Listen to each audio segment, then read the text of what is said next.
The year is 1870. Paris is under siege. Food is scarce. The cold is biting, and desperation hangs in the air like a thick fog. In the midst of this chaos, a young woman named Berthe Morisot refuses to flee. She stays, enduring the hunger and the fear, her sketchbook her only solace. With charcoal-smudged fingers, she captures the haunted faces of her fellow Parisians, the rubble-strewn streets, the grim reality of war. This wasn't just an artist sketching. This was the spirit of Berthe Morisot, the unsung mother of Impressionism. But to truly understand her, we need to go back. Berthe was born in 1841 into a wealthy, upper-class family.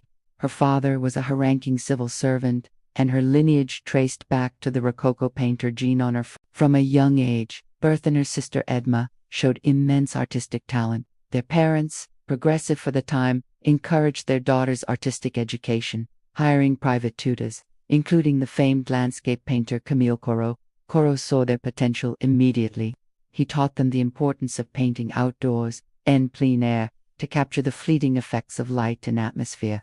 The sisters would spend hours in the forests and fields around Paris, their easels set up, their palettes dotted with vibrant colors. Their work was accepted into the prestigious Paris Salon, the official art exhibition of the Académie des Beaux-Arts, year after year. For a woman in the 19th century, this was a monumental achievement. But the art world was a man's world. The salon, with its rigid rules and traditional tastes, was stifling.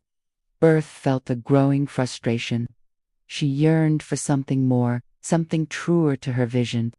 And then she met Edouard Manet. Manet was the bad boy of the Parisian art scene, a rebel whose work scandalized the establishment.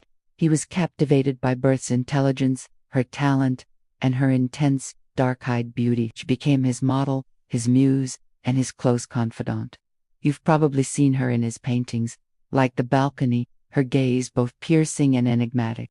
Their relationship was complex, a deep intellectual and artistic bond that crackled with unspoken energy. Manet respected her as an equal, a rare thing in that era. They were tired of the dark, stuffy paintings of the salon. They wanted to paint modern life, to capture the flicker of a gas lamp, the ripple of water, the fleeting expression on a face. Their brushstrokes were loose and visible, their colors bright and bold. It was a revolution, and Berthe Morisot was at its very heart. Independent of the salon, it was a huge risk. The critics were merciless. They called their work unfinished, sloppy, mere impressions. The term was meant as an insult, but the artists embraced it.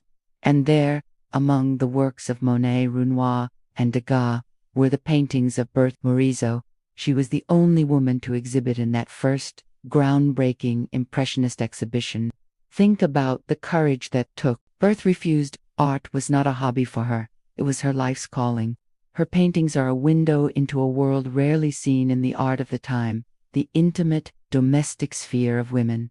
While her male colleagues painted cafes, boulevards, and landscapes, Berthe painted her world. Her brushwork is extraordinary. It's light, feathery, and full of energy. She had a unique ability to dissolve form into light and color, creating a sense of shimmering movement. She was painting an emotion. Critics often dismissed her work as feminine, using it as a backhanded compliment. But what they saw as feminine was actually her genius, a sensitivity and an intimacy that her male counterparts could rarely achieve. In 1874, at the age of 33, she married Edouard Manet's brother, Eugene. It was a marriage of equals. Eugene was an artist himself and deeply admired Berthe's talent, focused on her art. Their home became a central meeting place for the Impressionist group. They had one daughter, Julie, who became the center of Berthe's world and the frequent subject of her paintings. Through Berthe's art, we watched Julie grow up, from a baby in a cradle to a young woman with a violin. These paintings are a loving chronicle of motherhood, filled with warmth and a deep, personal connection. Berthe Morisot was the glue that held the Impressionists together. She was fiercely loyal and incredibly organized. When the group was fractured by arguments and rivalries, it was often Berthe who brought them back, insisting on the importance of their collective vision. She participated in all but one of the 8 Impressionist exhibitions. She was not just a participant, she was a leader, a driving force. Yet, despite her central role, history has often relegated her to the sidelines. She was a founder, an innovator, and one of the most consistent and daring of all the Impressionists. Her work was praised by her peers, Degas admired her draftsmanship, and Monet once said her paintings were the only ones he couldn't afford to buy. Tragically, her life was cut short. She died at the age of 54. Her death certificate listed her occupation as no profession.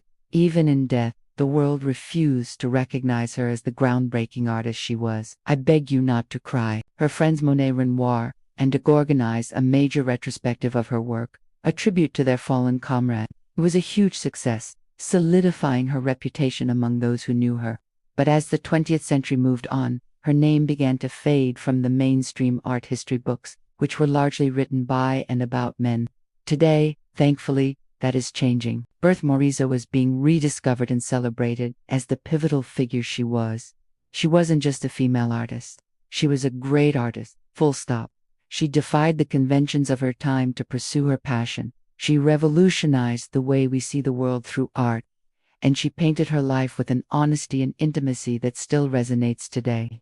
She was the mother of Impressionism, and her story is a powerful reminder that genius knows no gender.